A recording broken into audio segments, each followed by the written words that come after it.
This Civic Media podcast is sponsored by UW Organ and Tissue Donation. Organ donations are desperately needed, and now is the right time to become an organ donor. Talk to your family. Get the dot. Save lives. Go to heroicdeed.com.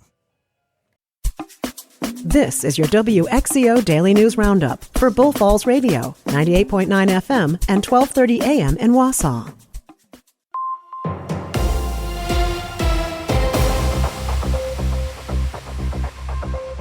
For WXCO News, I'm Brittany Merlot. Minnesota Governor Tim Walz visited Manitowoc on Monday, campaigning for the Harris-Walz ticket. He addressed a gathering of union workers, saying former President Donald Trump did nothing to help the working people of America.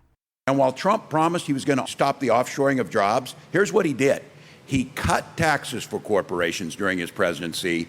Those very places he cut taxes for shipped 200,000 jobs overseas. He awarded $425 billion in federal contracts to companies that were offshoring.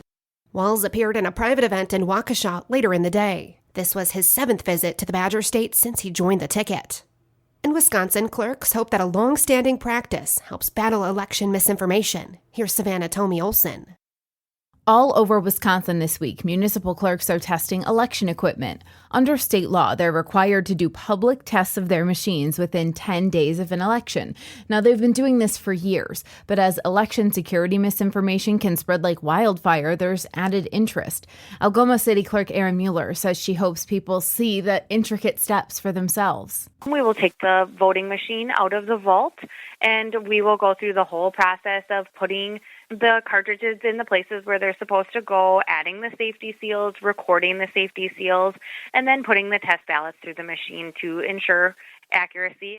The public is really welcomed at these tests. They want people to see how it all works.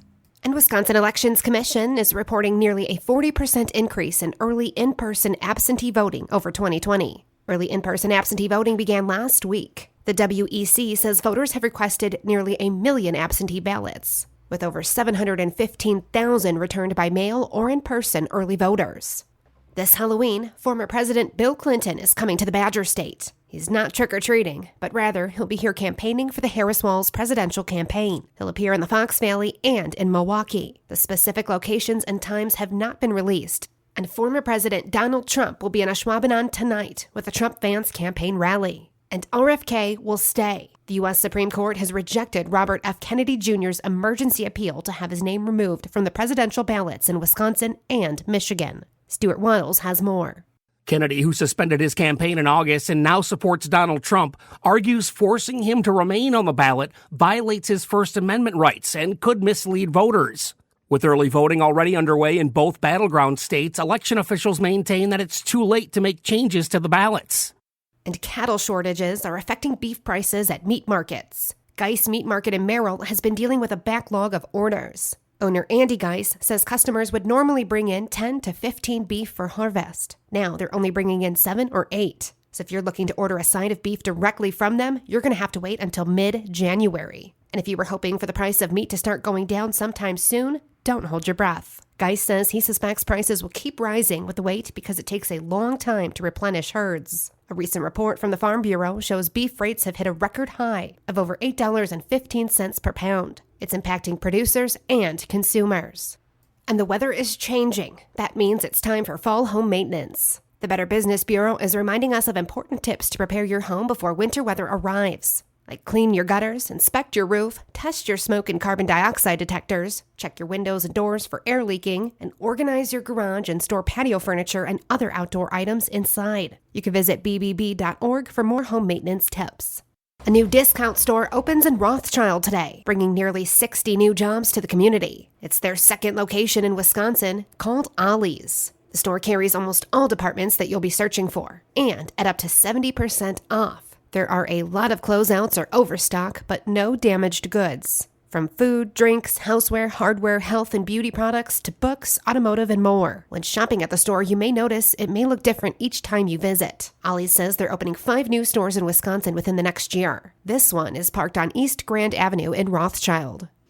And it's International Bat Week. Pairs perfectly with the spooky season, and the Wisconsin DNR encourages us to help the bats this week. Lisa Hale has the details. Bats are vital to the ecosystem and save farmers and foresters billions of dollars every year by consuming bugs, up to 1,000 mosquito-sized insects an hour. 4 of the 8 species in Wisconsin are currently threatened. Learn how you can help the bats in our story at civicmedia.us.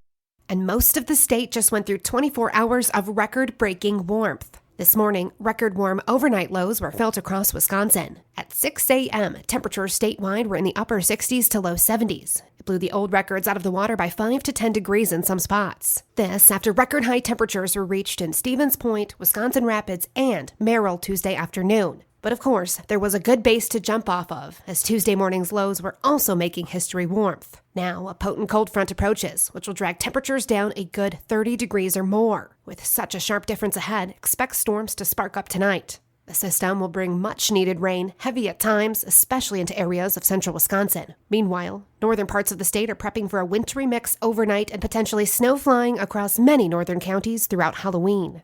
With colder weather just around the corner, heating experts are sharing tips with residents on how to winterize their homes properly. Joanne Grulotz has the story. Experts say residents should begin with starting their heaters or furnaces now to reduce the risk of fire later. If they have a chimney in their home, they should get it checked for signs of deterioration, which could also cause a fire hazard. Experts also say it's a good time to check your smoke and carbon monoxide detectors to ensure they're working while checking your home for other heating-related fire dangers. And kids dressing up and trick-or-treating this Halloween can expect blustery, colder winds whipping and temperatures crashing bone-chilling at night. Temps during trick-or-treating hours should be in the low 40s with a wind chill slapped on top. Dress in layers because it may be feeling like the low 30s. In fact, we fall below freezing overnight and remain seasonal and much cooler to close the week out. And hunters and trappers prepare. November is just around the corner and the start of multiple hunting and trapping seasons. Melissa Kay has more. The DNR says there are 3 important dates to remember throughout November when these different seasons open. November 2nd is for beaver, mink, muskrat, and otter, trapping only, and raccoon for non-residents. November 11th is trapping only for mink and muskrat in the Mississippi River Zone, and November 23rd is opening season for crow and the beginning of deer gun season. It's the hunter and trapper's responsibility to double-check regulations and confirm you have all the necessary licenses before heading into the field. You can find more information at dnr.wisconsin.gov. And the Wisconsin Department of Natural Resources is considering changes to their deer management boundaries amid dropping deer harvest rates. Falling 30% in northern counties led officials to consider settling boundaries based on habitat instead of county lines. I'm Brittany Merlot for WXCO.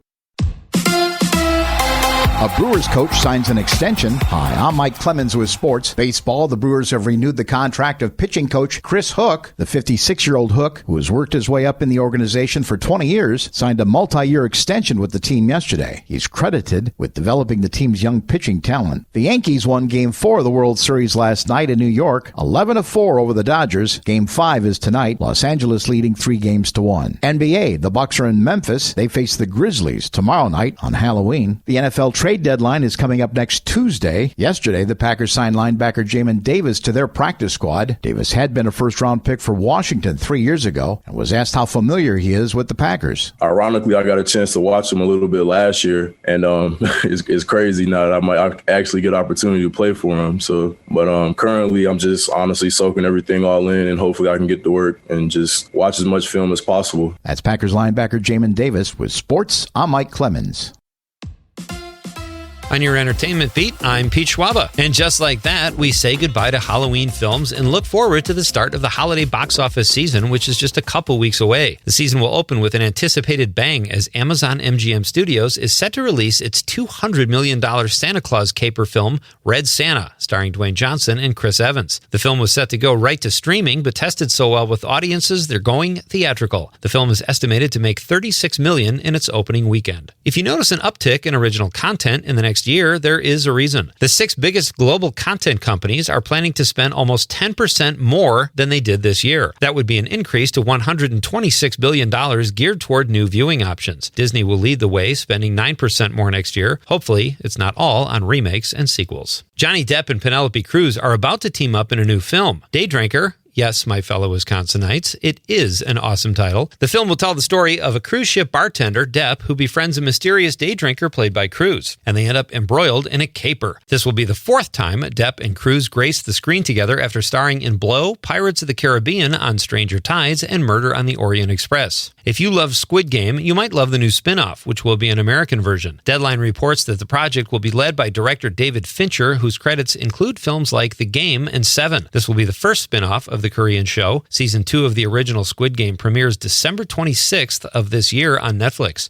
Producers say the third and final season will also premiere sometime in 2025. Need more Nick Offerman in your TV viewing life? Yes, please. Variety reports Nick will join Elle Fanning and Michelle Pfeiffer in the new Apple TV show Margot's Got Money Troubles. Fanning plays a woman desperate for money who starts an OnlyFans site. Been there. Offerman plays her father, a retired pro wrestler, and Pfeiffer plays her mother, a Hooters waitress. The show is based on the Ruth Thorpe novel of the same name that was just recently released. The first season will offer 8 episodes. In a recent interview with the Associated Press, Hugh Grant says he killed 3 people. Of course, he did so whimsically and with that adorable accent and toothy grin. Grant is trying to get people's attention to go see his new movie, Heretic, in which he plays a creepy character named Mr. Reed. Grant appears to be moving on from his rom-com roles and looking for darker parts. I'm not saying the 64-year-old actor actually killed 3 people, but saying you did so in an effort to promote a movie really is the perfect cover. For more showbiz fun, tune into Nightlight with me, Pete Schwaba, weeknights from 6 to 8 p.m. on the Civic Media Radio Network. We have a cold front that will bring big changes, falling temps and a lot of rain with some thunderstorms. We could get an inch to an inch and a half or more of rain by the time it all winds down late tomorrow. Today, falling temperatures into the low 60s by late afternoon. Rain and thunderstorms 47 tonight. Cooler 54 with showers